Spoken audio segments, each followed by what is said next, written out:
Assalamualaikum warahmatullahi wabarakatuh.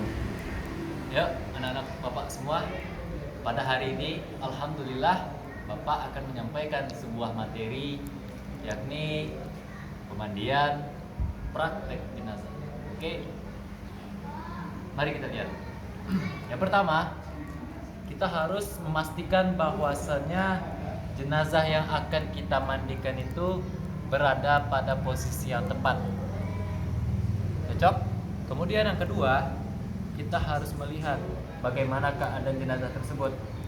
Apakah sudah rapi atau belum? Selanjutnya, langkah ketiga, kita ambil air lalu kita siram ke arah bagian yang kanan.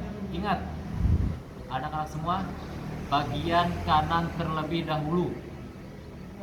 Kita siram dari atas sampai ke bawah. Nah, bisa dilihat. Nah, sampai sini. Oke. 3 kali kita pengulangannya. Yang kedua. Lalu yang ketiga. Selanjutnya, kita baringkan badan jenazah tersebut seperti ini. Nah. Oke. Setelah itu, kita ambil air dengan campuran sabun seperti ini, lalu kita taburkan ke sini, ke punggung jenazah. Setelah kita oleskan air sabun tersebut, lalu kita gosok. Ingat, menggosok jenazah harus dengan pelan, sebab perlakukanlah jenazah tersebut dengan lemah lembut seperti ini. Nah, oke. 1 kali aja cukup. Lalu kita letakkan pelan-pelan lagi. Nah. Selanjutnya, kita pindah kepada bagian yang kiri. Oke. Nah. Kita ambil air lagi ya, segayung. Kita siram 3 kali juga seperti yang bagian yang kanan. Yang kedua, lalu yang ketiga. Oke, sudah? Ingat, selanjutnya kita pelan-pelan baringkan jenazah tersebut ke arah kiri. Ingat, dengan cara yang perlahan. Oke, siap. Bos. Sudah paham? Ingat, jangan lupa sabun.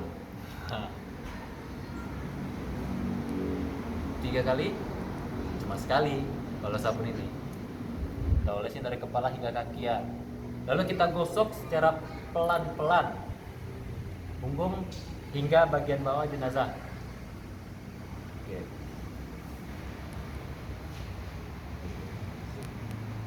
Sudah? Lalu kita balikan lagi seperti semula dengan hal dan cara yang baik. Oke, baik. Selanjutnya, setelah kita membersihkan dan menyiramkan air kepada jenazah, kita bersihkan wajah jenazah tersebut. Mungkin bisa dilihat lebih jelas jenazahnya. Oke. Selanjutnya, kita harus mengambil sampo untuk mengusap rambut jenazah tersebut. Oke. Kita ambil, lalu kita gosok secara pelan-pelan. Ingat, semua tata cara pelaksanaan pemandian jenazah harus dilakukan dengan cara pelan-pelan. Oke. Nah, setelah kita memberikan sampo kepada jenazah tersebut, kita ambil air lalu kita siramkan seperti layaknya orang yang mandi. Sudah? Nah, oke. Selanjutnya di bagian giginya.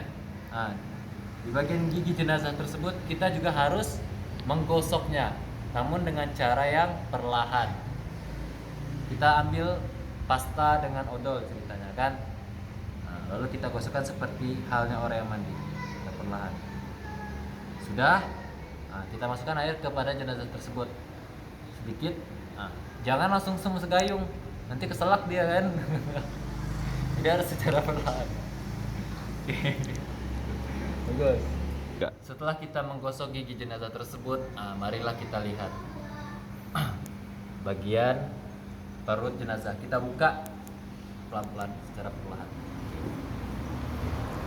Lalu tahapan selanjutnya ialah kita menggosok bagian depan jenazah.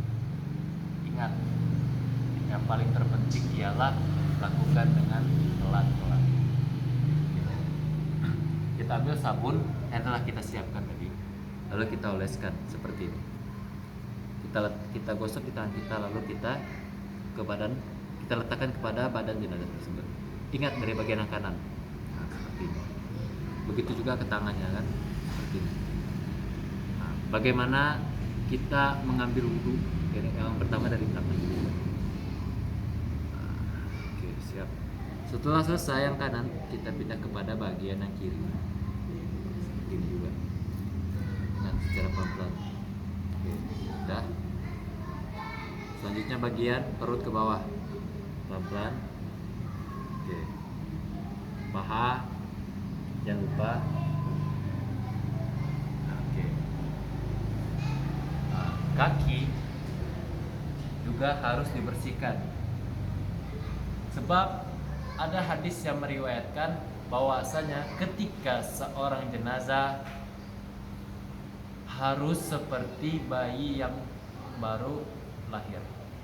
Bayi yang baru lahir itu suci.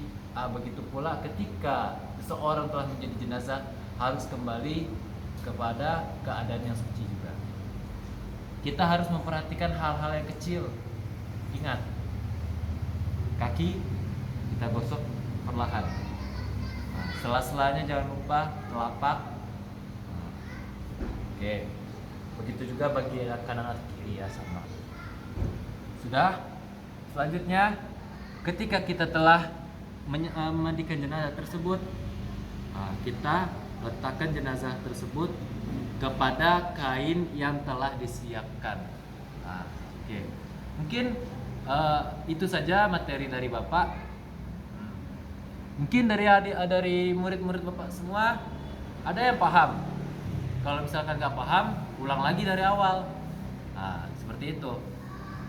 Satu hal yang harus kalian pegang, memandikan jenazah ini adalah suatu hal yang penting. Mengapa? Karena setiap keluarga kita, orang-orang terdekat kita juga akan merasakan kematian. Ingat, Allah berfirman, "Kullu nafsin za'iqatul maut." Setiap yang bernyawa pasti akan mati. Oke.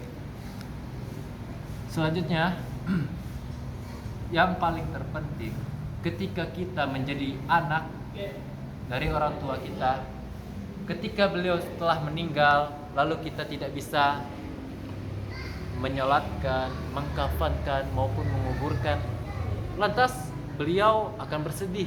Tidak ada gunanya seorang anak di mata orang tuanya. Ingat, sebelum menjadi jenazah, orang tua akan merasakan sakaratul maut. Sakaratul maut adalah suatu perkara yang sangat sulit, sangat susah untuk dilalui, sebab itu adalah tergantung kepada amal kita masing-masing. Oke. Mungkin sekian dari Bapak materinya. Kurang lebihnya mohon maaf. Mungkin dari adik, kalau misalkan ada murid-murid yang kurang paham, bisa ditanyakan ke Bapak lagi ya, atau ditanyakan ke WA grup, kan kita sudah membuat grupnya kan. Oke, sekian. Assalamualaikum warahmatullahi wabarakatuh.